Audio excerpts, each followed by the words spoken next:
Stockbridge here from Build a Better Runner, and this is for all the runners out there that are sitting down quite a lot.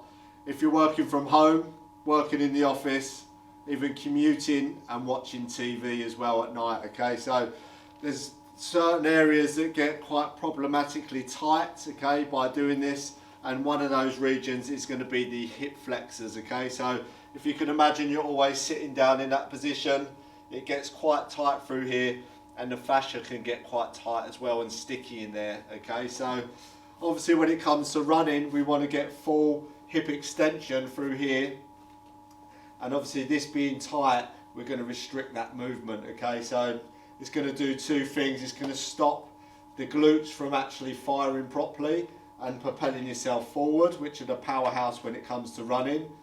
And the next thing it's going to do as well, it's going to obviously put more strain on the hamstring and onto the lower back. So if you get lower back pain or hamstring pain, it might be that you need to look at this muscle here to loosen it off to get the glute firing and working better as well, okay? So I'm going to take you through a stretch here, okay? It's going to be the same stretch, just hitting it at different angles to try and get into those hip flexors in each little part, okay? So guys, what we're going to do is start in a half kneeling position.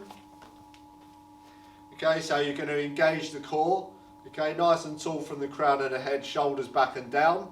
And what we're going to do is just sit back into the hips to start off with. So we're going to hinge from the hips.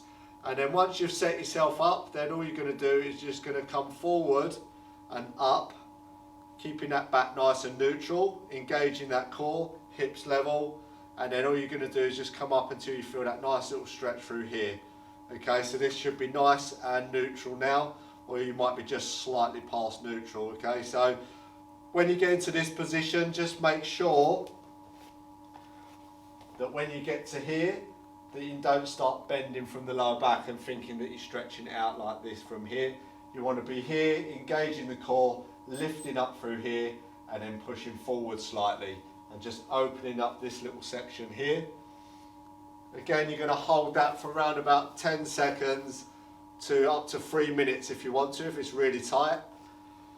And then from there, the next one is going to be, again, same position, engaging that core, and then we're just going to lift up towards the ceiling, and then we're just going to slightly come over to the side, okay? So now we're going to get into the more lateral side of the hip flexors as well, okay? And into that TFL a little bit. And just try and loosen that off. Again, 10 seconds to 3 minutes, and then come back out, relax. And then also you can do, come out to the side slightly and up. Again, engaging that core, back nice and neutral. And now get into the more medial bit as well, okay? So getting into that part there and stretching that out.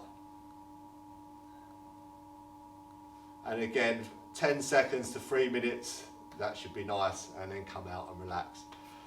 So a little bonus one here, if you want to get into it a little bit more, and more of a kind of a activation one. Again, keep that back nice and neutral, engage your core. We're going to sit back, so hinge from the hips, and then as we come forward, feel the stretch. Now what I want you to do is squeeze that glute. And then what that's going to do is fire the glute muscle up, and it's going to help try and relax the hip flexors at the front a little bit more as we do that. And then we're going to come back out, squeeze, come back in, and then squeeze, okay? So nice and easy, and that'll loosen that off. Again, you can do that 5 to 10 times, and then change onto the other leg and do the same on that leg. So hope you found this very interesting. Like I say, if you are sitting down a lot, it's definitely one that you need to keep on top of. Okay, you can go through this 3 to 4 times a day if you want to, just to really get in there and loosen off. And I'd definitely recommend going to the website and looking at some dynamic stretches as well, and some P&F stretches, just to add to your arsenal of stretches basically. So guys, I'm over at buildabetterrunner.com. Come over, have a look, and I'll see you then. Take care.